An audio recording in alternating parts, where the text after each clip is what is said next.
सोलापूर शहरातील टिळकनगर भागात कौटुंबिक वादातून एका 32 वर्षीय तरुणाने टोकाचे पाऊल उचलत आत्महत्या करण्याचा प्रयत्न केलाय। मात्र एमआयडीसी पोलिसांनी वेळेवर घटनास्थळी धाव घेत या तरुणाचे प्राण वाचवले आहेत। ही घटना बुधवारी रात्री 7:30 ते 8च्या सुमारास उघडकीस आली।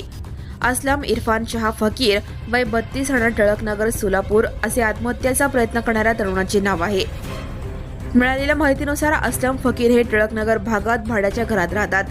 असलम आणि त्यांची पत्नी सुमय्या यांच्यात गेल्या काही काळापासून घरगुती कारणावरून सतत वाद होत होते। पत्नीचे बाहेर अनैतिक संबंध असल्याचा संशय असलम यांना होता। त्यावरून उभयतांमध्ये नेहमीच खटके उडत असत।